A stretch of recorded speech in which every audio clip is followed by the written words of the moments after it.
Welcome back, everyone. It's Charlie. This is my Full House the Dragon episode 10 finale video. There's a whole bunch of Easter eggs and references, so we'll break it all down. If you're brand new to the channel, I will be doing a bunch of bonus videos during the break between season 1 and season 2, and I will start doing more season 2 videos this week, so be sure to subscribe to get everything.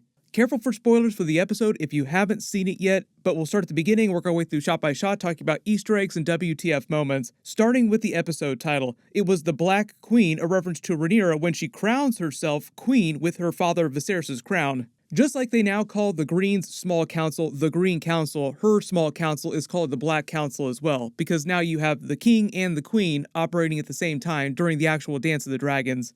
And even though you could point to a number of different points during the season where you could say this is the start of the actual Dance of the Dragons, if you're talking about actual battles, the real start technically happens at Storm's End, like the Battle of Storm's End between Aemond and Lucerys. RIP to that special little boy, press F to pay respects. He didn't want to fight. And clearly, Aemond wasn't actually trying to kill him. I'll explain why that happened, why it went down that way when we get to that part of the episode, because it's them paying off something that Viserys was talking to Rhaenyra about in episode 1 when she was much younger, about the Targaryens' relationship to dragons. It's also a way to show you that this whole episode is basically about a classic Game of Thrones theme, like the best Game of Thrones episodes, like you're talking about the original seasons of Game of Thrones, some of the best seasons are about really great meetings, and how after everyone spends all this time having these really great meetings, things just go completely off the rails, like seeing how wrong everything goes in the most spectacularly WTF kind of way. Because this whole episode is them having a giant meeting around the map table in the map table room. It looked fantastic. I love the big glow up, literally and metaphorically, that they gave to the map table during this series. And even though it seems like Rhaenyra might avert war, like she doesn't want to rule over the ashes, which is also something that Daenerys said during the Game of Thrones series, things go wrong in the worst possible way, because it wouldn't be otherwise in Game of Thrones. Like, it's not Game of Thrones unless things go terribly, terribly wrong for everyone. During the opening titles, there are a few minor changes that reflect the events of episodes 8 and 9. At the very start, when they show Aegon the Conqueror's symbol, Matt Damon's name appears first, replacing Paddy Considine's name because he's dead, he's not on the show anymore. You also notice that Steve Toussaint is back in the opening credits because Corlys Velaryon returns in this episode. He wasn't in the last few ones. And also because of Viserys' death, because they're finally reflecting that his symbol fills with blood like the ones before it. Like each time someone dies in this line of succession as the blood flows from symbol to symbol, from father to children. Like the intro scene has been a really creative family tree, like a 3D model of their family tree on ancient Valyria because they are meant to be the blood of old Valyria. The actual opening scene is of Lucerys looking at the unlit map table by himself in the room, and this whole scene with Rhaenyra is obviously meant to foreshadow his death at the end of the episode, like he could become great one day, even though he thinks that he's not going to amount to anything. It's her telling him it's okay to be afraid, like even when I was named heir, I was afraid, I didn't think that I was ready. Also, the funny thing during their conversation, too, is that he says that she's perfect, like he thinks of her as a perfect person, which obviously we know isn't true, because otherwise he wouldn't have been born a bastard. Like, she breaks rules left and right. She even references that later, like, my father loved me very much and tried to help me along the way. And that's been one of the big contentious things that the Greens have come after her for. Like, her father has been protecting her this whole time, but she keeps messing up left and right. But obviously, the whole sad tone of the music over this scene is just meant to foreshadow basically the entire episode, but mostly the end of the episode. Like, the whole episode is meant to be all about loss, things that Rhaenyra loses. First, she loses her father Viserys, he dies. She also learns in the same moment that she's lost the crown and the Iron Throne, and then she loses her third child with Daemon, the girl that was named Visenya, after Aegon the Conqueror's sister wife Visenya. She also wielded Dark Sister, Daemon's Valyrian sword, so there was like a lot of meaning in them naming her Visenya. Then she loses Lucerys at the end of the episode, her second child with Harwin Strong. So the subtitle for this episode should be, how much can Rhaenyra lose in her life and still keep going? Like, how much can be taken away from Rhaenyra? So it's a very, very sad episode, even though they end the episode with that very drumbeat, drums of war version of the Game of Thrones theme song.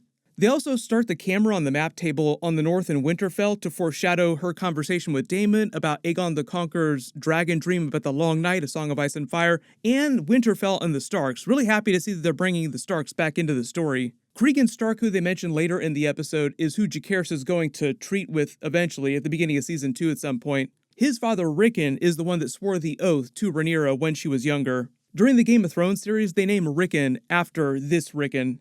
And even though we don't get into a whole bunch of Winterfell stuff during this episode, they just reference it several times. Cregan Stark went through something similar is what's happening to Rhaenyra right now, where the succession of their family, like the Stark family itself, came into question, where an uncle was trying to seize power for himself and wasn't handing it to the rightful son. So Cregan is sympathetic to what's happening to Rhaenyra right now.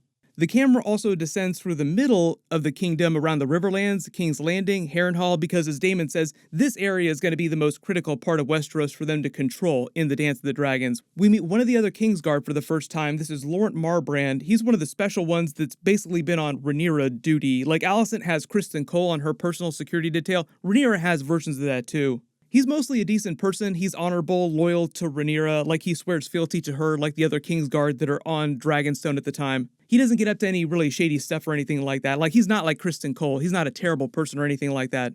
Rhaenys then finally arrives on Meleys and explains everything that happened, her father's death, what they did with Aegon II, trying to crown him, steal her crown. And just the shock of everything causes her to miscarry. Like, it causes her to go into labor way earlier than she's supposed to. It turns into one of the most WTF scenes that we've probably ever seen on any Game of Thrones series, like the original series or this current series. The way the books recorded this event, they talk about, they kind of brush over it a little, but they take it mostly as an ill portent of things to come, like things were only going to get worse from here on out. And that's kind of the way the episode treats this scene too. Like, this is the beginning of the end, like the beginning of things getting really, really bad for everyone.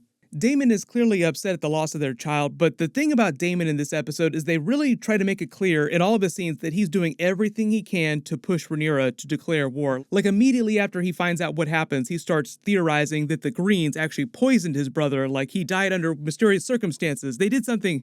There might have been a little of that, like Otto Hightower said he had all these contingency plans to kill off Rhaenyra and steal the crown no matter what. Like, they were always going to try and put Aegon II on the Iron Throne regardless of how things went down. But even if they were trying to hasten Viserys' death and keep him bedridden, that would have eventually happened no matter what. Like, his illness was so degenerative, was hurting his body so much, that even if they had been able to help a little, they would have only extended his life by a couple years. So even though during this entire episode, it seems like Daemon goes full Littlefinger, like, chaos is a ladder, let's try to thrive in chaos. Which reminds me of that funny conversation that he had with Tywin, where he tries to give him the same chaos as a ladder speech, and Tywin kind of claps back at him, saying that that's a stupid idea.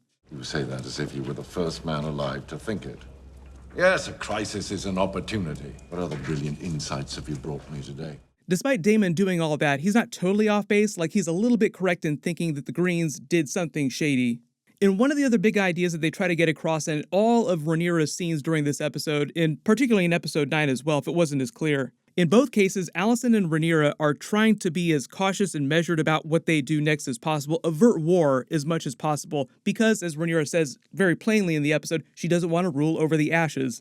And in both cases, it's all the people around them that become the biggest problems, preventing them from doing what seems like the right thing to do. Like, Otto Hightower has all of his plans to kill Rhaenyra and all of her family no matter what. Aemon goes full Daemon, winds up killing Lucerys. And on Rhaenyra's side, Daemon basically starts calling the war banners even though Rhaenyra specifically instructed him not to. He even chokes her out when she seems like she might accept Alicent's terms. Like, how dare you not go to war? Then they have a scene with Rhaenys that basically answers a lot of people's biggest question after the end of episode 9. Because after episode 9 came out, people are like, why didn't Rhaenys just burn all the Greens? Why didn't she kill Aegon, Alicent, all of them? The queen who didn't say burn them all. Her rationale is that there likely would have been war over this no matter what, but she didn't think that it was her place to be the one to actually fire the first shot, to be the one to actually start the war itself. And if we're talking about the actual start, I think we can call the Battle of Storm's End, like I said, Aemon versus Lucerys and Lucerys' death, the actual start. They have another crazy scene where they intercut with Rhaenyra trying to give birth to Visenya while Daemon is doing his best to completely ignore what's going on, where all the other people around the map table, like all the other lords that are there, the other members of the Kingsguard, the other regular soldiers that they have on Dragonstone, all talking about what they do next. You hear Rhaenyra's screams for like the next giant chunk of the episode, and all the other people just keep looking around like, hey Daemon, do you want to go maybe check on what's going on with the Rhaenyra and the Maester? And it seems like he's trying to do everything he can to just completely ignore it. He does grieve a little bit later, but it just meant to show you where Daemon's priorities are. It's also meant to be a parallel for Rhaenys taking Corlys Velaryon to task when she's like, you left me, you were a terrible husband, why did you just take off? This is kind of like Daemon's version of the same thing.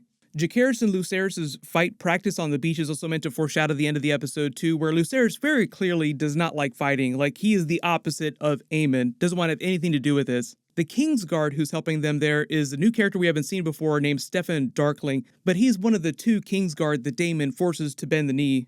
The reason why Rhaenyra then reminds Jacaerys that he's heir is because she's in so much pain during this birth, and because the life expectancy of people during this era, like even this is meant to be a parallel for the medieval ages in real life, life expectancy was extremely low for women in this case. So she's actually doing a very good job as a ruler, trying to establish a clear line of authority in case something happens to her or she becomes bedridden and can't make decisions. Like, they do want to show you during this episode that despite the end of the episode, she is making very calm, very measured decisions. She would be potentially a very good queen.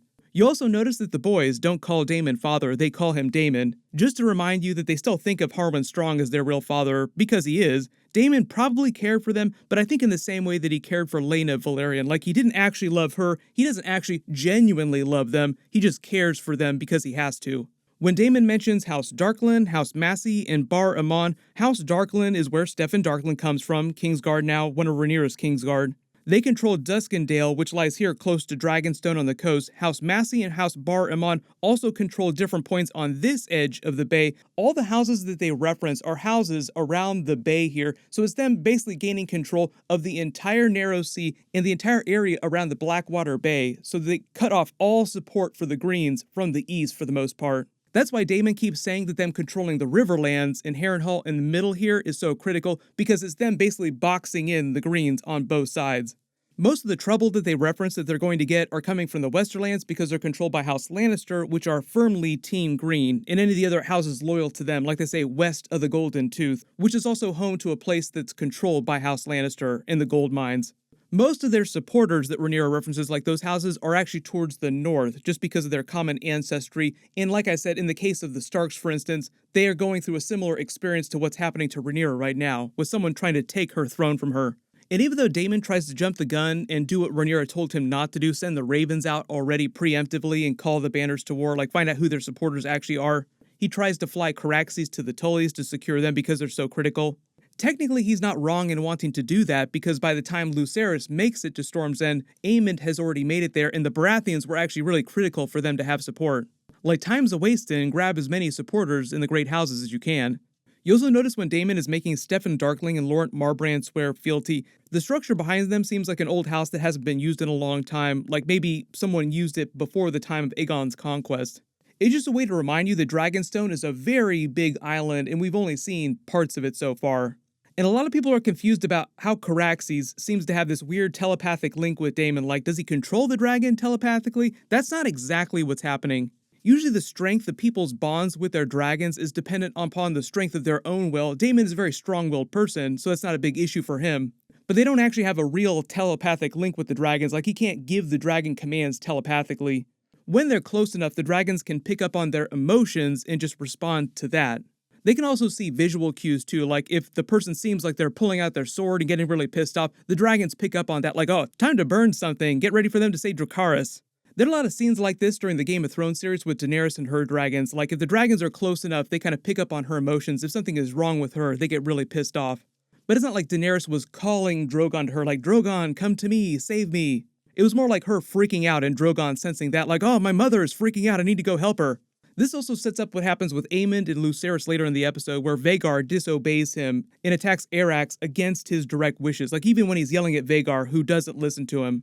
It's a good example of how the bond actually works between dragons and riders. Like, their bond doesn't give them absolute control over the dragons still have this fight or flight instinct that's way more powerful, this primal instinct that kicks in when they're in trouble. And for example, Vhagar was responding to Arrax blasting her with fire, so she's like, how dare somebody try to come kill me, I'm gonna go take care of that. That sort of kicks her into primal fight or flight mode, and anything else just becomes background noise to her. Like, Aemond screaming at her is just background noise at that point.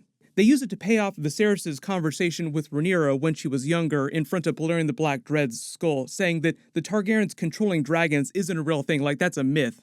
Their power we should have never trifled with, and this is a good example. Like, Aemond doesn't actually control Vhagar, more like giving polite suggestions to Vhagar that she can choose not to listen to if she doesn't feel like it. Maybe you don't eat my nephew here. You know what? I'm not going to do that. I'm going to eat this dragon and your nephew. It's sort of like real life where you hear about people who keep giant exotic animals like giant tigers or lions as pets, and they eventually get mauled by those pets, even if they seem docile up to that point. During the scene of Daemon telling the Kingsguard to bend the knee, they also intercut with Rhaenyra's birthing. They also flash to scenes of Syrax reacting to Rhaenyra's birth as well. And like I said, low-level bond, Syrax is picking up on Rhaenyra's pain, which is why Syrax starts crying out.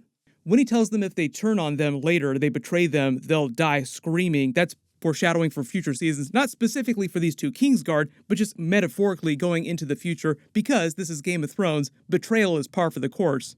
And when Rhaenyra actually loses her child Visenya, it's meant to be a parallel for what happened to her mother Aemma dying in childbirth, trying to give birth to their last son. She's even wearing the exact same clothing that her mother was wearing. You also notice during the burial ceremony that Silent Sisters are standing behind them because Rhaenyra is doing it all herself. Normally, they wouldn't do that. Like, Rhaenyra is grieving by doing this herself.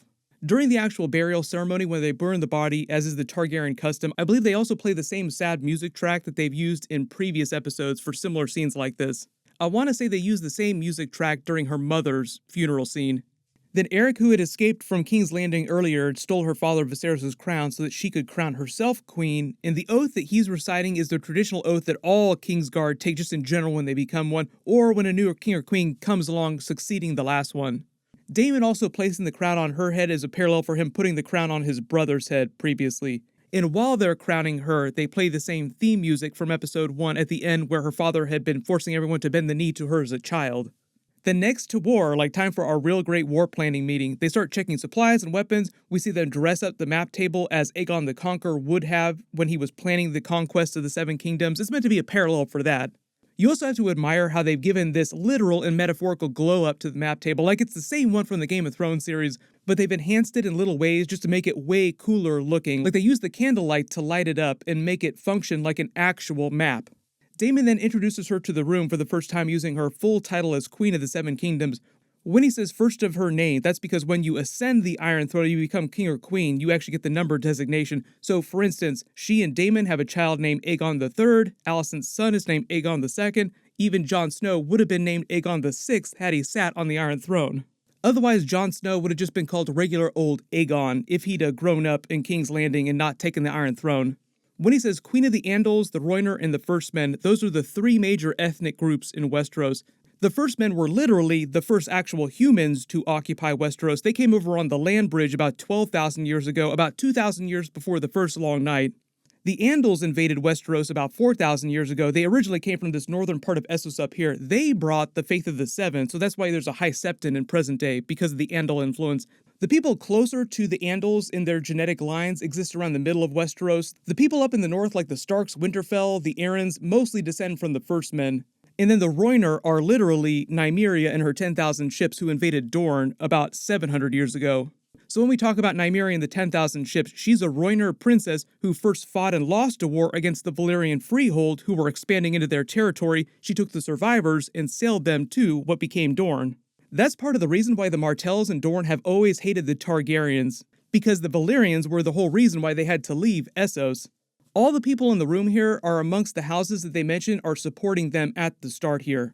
Daemon also says that he sent word to his men in the City Watch that are still loyal to him. Remember, he created the Gold Cloaks, even though it's been several years, some of his men still sit on the Gold Cloaks.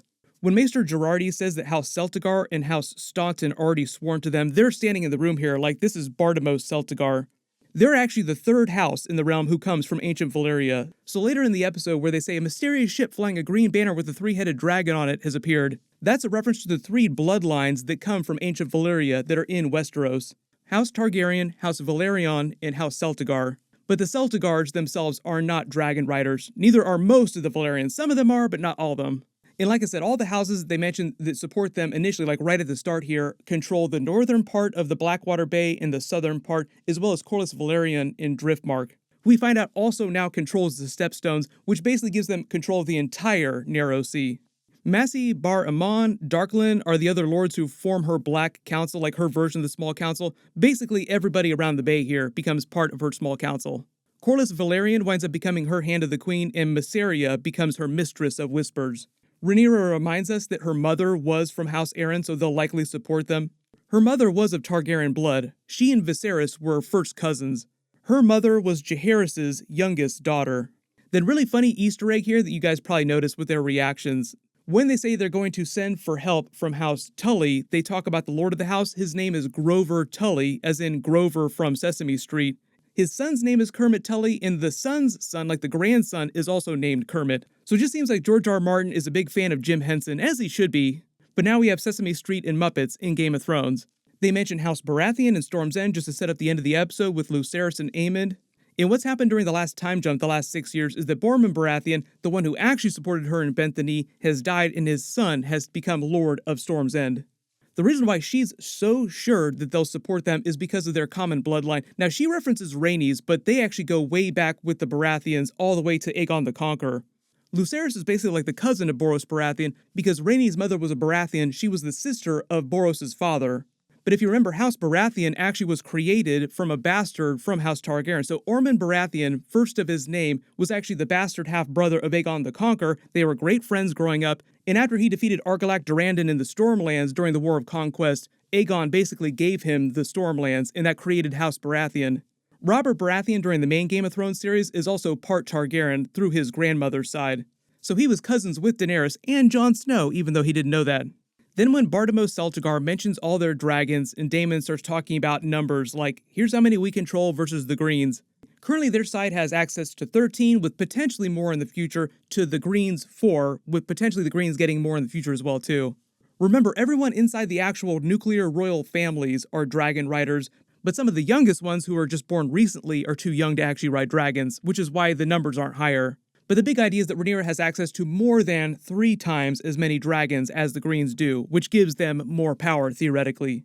They have Daemon and Rhaenyra's dragons, Caraxes and Syrax, Jacaerys and Lucerys' dragons, Vermax and Arax. Baby Joffrey has a dragon called Taraxes, which Daemon mentions. Baela's dragon is named Moondancer. Rhaena doesn't have one yet, but she'll get one eventually. Rhaenys has melees, and as Daemon says, they have access to several more, like Sea Smoke. Laena's dragon still resides on Driftmark, but is currently riderless. Silverwing and Vermithor were Alysanne and Jaehaerys' former dragons who've gone riderless since they died. Vermithor is also the largest, oldest dragon in the kingdom next to Vhagar, which is why he's such a huge asset, metaphorically and literally. In all 3 wild dragons roost on Dragonstone currently, but they're only able to claim one of them eventually. It's Cannibal, Grey Ghost, and Sheepstealer. So now there's this mad dash to find anybody, bastards and all, who have a little bit of Targaryen blood just enough to bond with dragons because they have more dragons than they have actual riders right at the moment. So when we say they're going to introduce more dragon seeds in Season 2, it's just people that are capable of riding dragons. Currently, the Greens only have access to Aemon's dragon Vhagar, Aegon II's dragon Sunfire, and Helena's dragon Dreamfire. But remember, Helena has 2 children, at least right here, who are old enough will be able to ride dragons soon, and a third potentially. Daemon's main plan, initially at least, is to invade Harrenhal and use it as their main base of operations because it's so centralized. They don't really address that after this in the episode, so I'm assuming that'll be one of the earliest WTF battles they have at the beginning of Season 2, because you also remember the Curse of Harrenhal. Strange things befall the people who hold Harrenhal. Also, it's a parallel for Aegon and the Conquest burning Harrenhal. So when Daemon summons Vermithor and he breathes all this fire, like a very extended fire-breathing sequence, it's like them foreshadowing him taking Vermithor to burn Harrenhal as they take it. And because Larys Strong, Lord Weirdo Foot, holds the castle, it's not like they have any moral quandary with them sieging the castle. The whole scene on the bridge with Otto Hightower is meant to be a parallel for their standoff in Episode 2, Rhaenyra appearing the same way she did before, averting disaster. Like it seemed like Daemon probably would have tried to kill Otto if Rhaenyra hadn't showed up, just like he would have done back during Episode 2. You notice when Otto is reading Alicent's terms to her, Alicent's words describe Jacaerys and Lucerys as their true-born sons, meaning if she accepts her terms, all the Greens will stop it with all the Strong Boys stuff. They'll be allowed to keep Dragonstone, Driftmark, and their family lines, but they have to give up all claims to the Iron Throne. And even though it seems like she might accept it and they might avert war, you remember, Otto Hightower had no plans to let things go through this way. He was going to kill Rhaenyra and her family any chance he got, no matter what. It's another example of how Alicent and Rhaenyra try to solve things sensibly, but everybody around them, like Daemon on Rhaenyra's side and Otto Hightower on Alicent's side, try to do everything they can to burn the realm to the ground. When Daemon says he'd rather feed their sons to a dragon, that foreshadows Lucerys' death at the end of the episode, because that's pretty much what happens to Lucerys. He's basically eaten by Vhagar because when the pieces of Arax are falling into the sea, you don't see any of Lucerys' bits. Vhagar is so big, though, it'd be like being eaten by a house. Otto Hightower also mentions Storm's End. They've sent ravens already. They've sent Aemon, just foreshadowing the end of the episode. When they mention the Tullys too, the Tullys are a bit like what's going on in Storm's End. Like, it's a situation where you have half the family that support the Greens and the other half that supports Rhaenyra. So there's a big question as to which side that they'll go with, but obviously they're leaving that for season 2. Then he gives her the page of the history book that Rhaenyra tore out the day that she and Alicent had been reading in the Godswood when they were younger. So despite all the acrimony between them, everything that happened across the years, it's meant to be a symbol of their relationship. Alicent had kept it this whole time. Like, there'd always been a chance that they'd eventually make up, which they kind of did at the end of episode 8, but then obviously things go completely off the rails. The page is what makes Rhaenyra actually consider accepting Alicent's terms, even though Daemon chokes her out for it. The actual page was all about Princess Nymeria, the 10,000 ships, and her invasion of Dorne. It was meant to be a parallel for Rhaenyra, like a powerful woman queen, because Nymeria wound up becoming the first queen of Dorne. Arya's direwolf is also named after her. So she's like the most famous woman in the history of Westeros next to Daenerys, although Daenerys is more infamous than famous for obvious reasons. But you get the parallel here, like they're trying to make you wonder, based on what happens in this episode and what will eventually happen in the Dance of the Dragons with this scorched earth policy. Will what happens with Rhaenyra be more like what happened with Daenerys, or will it be more like Princess Nymeria conquering Dorne?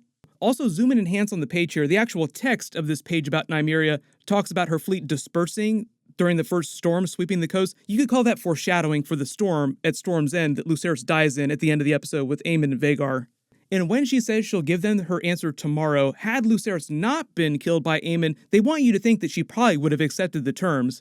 Like, it's Lucerys' death that catalyzes her to call for a full-blown war in the actual start of the Dance of the Dragons, which is why the war drums music starts beating at the end of this, like the war drums version of the Game of Thrones theme song.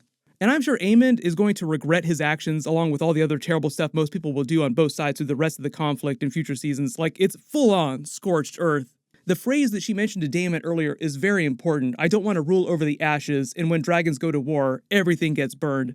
Daemon talking about dragons killing other dragons, dragon slaying, is more foreshadowing for the end of the episode. You could also say it's foreshadowing for the rest of the Dance of the Dragons just in general too, because there's going to be so many dragon battles.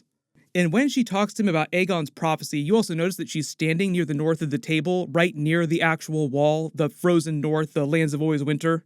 And we find out that Viserys never told Daemon about Aegon's prophecy of A Song of Ice and Fire, the Long Night, the White Walkers. So even though Daemon understands what dragon dreams are, he knows that they exist. It sounds like he's just trying to ignore everything she says as nonsense because he wants war so badly. I'm really interested to see with his character in future seasons if they pay this moment off in some interesting way, with Daemon getting his comeuppance, so to speak, by learning about the White Walkers the hard way. Like, he either gets turned into a White Walker or a White or something like that, something similar, because the books never fully explain what happened to Daemon at the end of the Dance of the Dragons. They just say that he disappeared, quote unquote, after his final fight. So it just leaves a lot of room for the show to pay off his ending in some really creative, epic way. You can let me know in the comments, like, what do you think will eventually happen to Daemon at the end? Like, will he get turned into a White or a White Walker or something like that? We finally get to see Corlys Velaryon come back, and Rhaenys has it out with him, basically taking him to task for being a terrible husband. You kind of expect a version of this with Rhaenyra and Daemon at some point too, like where Rhaenyra is actually like, you're a terrible partner for me. He wants to pack it all up, go back to Driftmark, and just secure his house. Like, we need to take care of our own to ensure the survival of our house. The reason why they can't do that is because he wants Lucerys to take Driftmark eventually, and the Greens have vowed to kill all of Rhaenyra's family. And at least initially he declares for Rhaenyra, and they get Rhaenys in melees as well, because obviously she comes with her husband. But it's very clear that Corlys does not like Rhaenyra, so keep an eye on him long term. Also, big surprise, turns out he didn't know what happened to his brother during episode 8 while he was recovering. That's also the reason why Daemon makes himself scarce when Corlys comes to Dragonstone. Like, where's Daemon? Oh, he had stuff to do. He's busy somewhere else. Just because it probably wasn't a good idea for him to be standing there when Corlys walked in if they wanted his support. When Bartimos Celtigar suggests laying siege to the Red Keep, that's meant to be a parallel for Daenerys burning King's Landing, sieging King's Landing, but it takes a long time for that to actually happen. So that'd be like the end of Season 2, maybe the end of Season 3. They send all the kids off in different directions to treat with the great houses to see whose support they can get, and her telling them not to fight is just to set up the Aemon versus Lucerys fight, where he refuses to fight, tries to fly away, and despite their best efforts, even Aemon and Lucerys' efforts, the dragons go at it. These three dragons that are flying off are Arax and Vermax, the boys' dragons, and Rhaenys on melees, who said she was going to go patrol the gullet.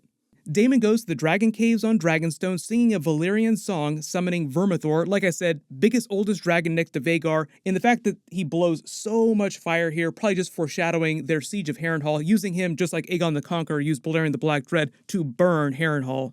Great way to stick it to Larys Strong too, even though they don't know about all the weird feat stuff. When Lucerys arrives at Storm's End, we get the best look at the exterior of the castle they've ever given us. I love the foreshadowing of Vhagar in the background, just to give you a sense and scale of the dread. Like the whole part of the episode kind of turns into more of a horror story than a thriller. The weather in the Stormlands is also usually like this, that's why they call it the Stormlands. We meet Boros Baratheon for the first time, then they have this funny moment real briefly where he gives them the message, and they imply that Boros can't read, like he gets really upset when he looks at the note. Someone bring the Maester, because the Maester has to read it and explain it to him. Even though it seems weird that someone so highborn as him can't read, that's not unusual for medieval times. And books, for instance, were extremely expensive and valuable, which is why it was such a big deal that Rhaenyra ripped the page out of that one book that Alicent kept. You have to imagine that most of the realm is actually illiterate. Can you read? Everyone? Can you read?